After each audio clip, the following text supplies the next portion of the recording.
আসসালামু আলাইকুম। সবাই কেমন আছেন? আশা করি ভালো আছেন। তো দেখুন, আমি একটা মজাদার রেসিপি নিয়ে আবার চলে এলাম। তো আমি বাড়িতে যেটা বানাই সেটাই রেসিপি দিই আর কি, নতুন করে কিছু দিই না। তো যা পারি সেটাই দেখাই আর কি। পারি তো অনেক কিছু, কিন্তু যেটা আমি বাড়িতে বানাই ওটাই, নতুন করে কিছু দেখাই না। বাড়িতে যেগুলো খাওয়া দাওয়া করি তো ওই রেসিপি বানাই, সেটাই দেখাই আর কি কীভাবে বানিয়েছিলাম। তো দেখুন, আমি মটন, কলিজা, আলু একই সঙ্গে আমি বানিয়েছিলাম। এটা আমার ছেলে মেয়ের জন্য রেডি করে নিয়েছি। তো ওরা স্কুল থেকে আসবে আর একদম রেডি করে বসে থাকি আমি সব সময়, প্রতিদিন। ওরা স্কুল থেকে এসে না যেন ওদের দেরি হয় আর কি। তো দেখুন, রান্নাটা আপনাদেরকে কেমন লাগছে আপনারা কমেন্ট করে জানাবেন।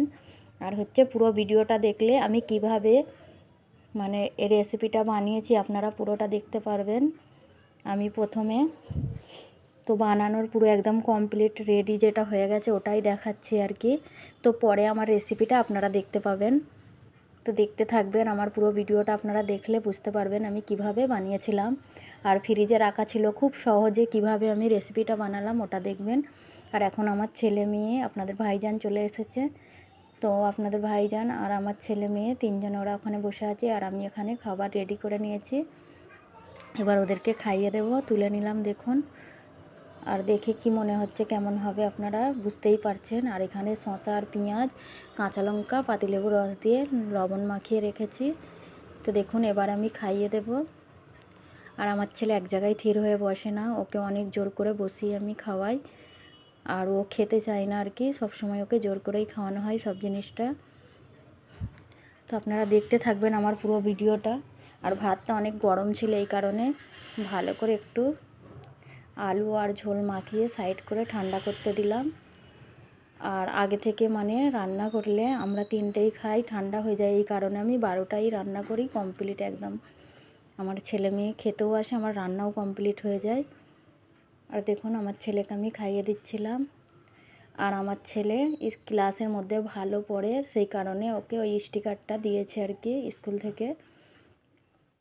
আমার মেয়েকেও দিয়েছে। আর এখানে আপনাদের ভাইজান খুব খুশি।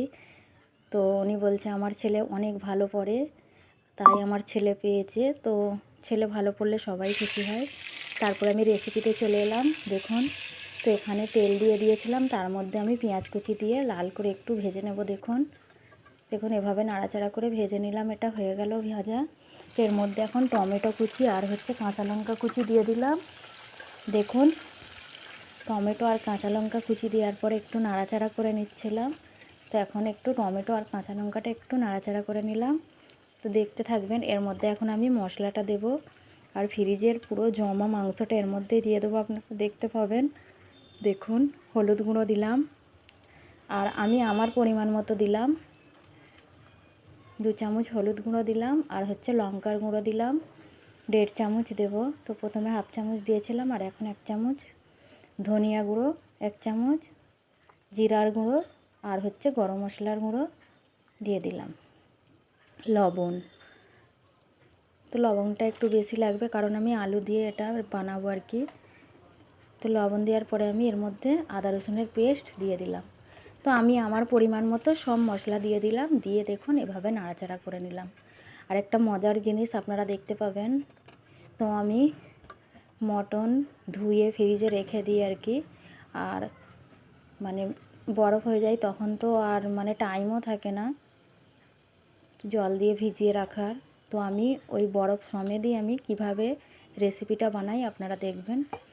তো এটা একটু নাড়াচাড়া করে নিলাম দেখুন। মশলাটা একটু যখন তেল উঠে উঠে আসলো, তখন আমি কি বানাবো আবার বুঝতে পারবেন আপনারা দেখলে। তো আপনারা এভাবে বানাবেন।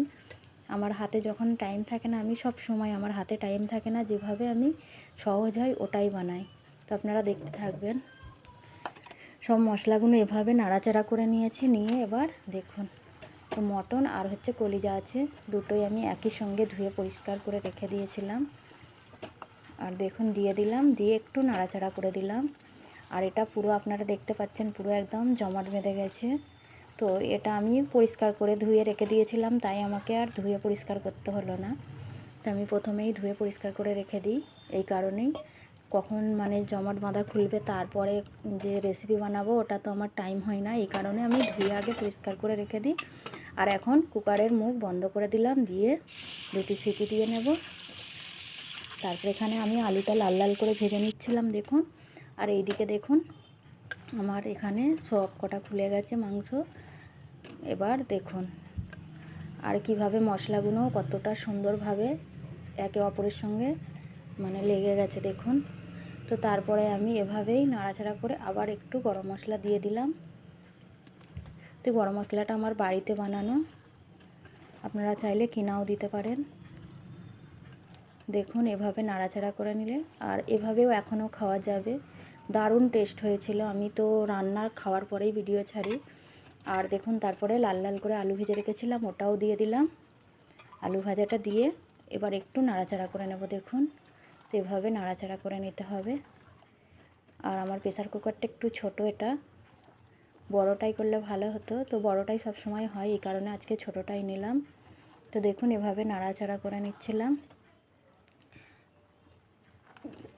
তো এভাবে কেউ বাড়িতে বানাবেন, তো তারপরে বলবেন যে এটা খুবই সহজভাবে হয়ে যায় একদম রেসিপিটা, আর খেতে কিন্তু দুর্দান্ত হয়। তো আপনারা যারা দেখছেন তাদেরকে বলছি, তো এই কথার মধ্যে যদি কোনো কথা ভুল হয়ে থাকে আপনারা ক্ষমার দৃষ্টিতে দেখবেন। আর এখানে দেখুন আমি জল দিয়ে দিলাম, জল দিয়ে আবার একটু নাড়াচাড়া করে দিলাম। তো আমি জলটা গরম জল দিলাম, আপনারা ঠান্ডাও দিতে পারেন কিংবা গরমও দিতে পারেন। আমি গরম জল দিলাম, কারণ হচ্ছে আমার ছেলে মেয়ে আসার টাইম হয়ে গেছে। তো পুরো একদম মানে এটা সিটি পড়বে আর আমার ছেলে মেয়ে এসে হাজির হয়ে যাবে, পুরো আসবে গরম গরম। দেখুন আমার ছেলে মেয়ে এসে গেছে, আর এখানে আমার কমপ্লিট, আমি তুলে নিচ্ছিলাম। আর রেসিপিটা কেমন হয়েছে আপনারা দেখতেই পাচ্ছেন, আগেও দেখেছিলাম কত ইজিভাবে আমি রেসিপি বানাই, আপনারা দেখে বুঝে নিন। আর খুবই জলদি হয়ে যায় এটা, আর আমার হাতে যেরকম টাইম কম থাকে তার মধ্যে মজাদার রেসিপি বানিয়ে ফেলি একদম।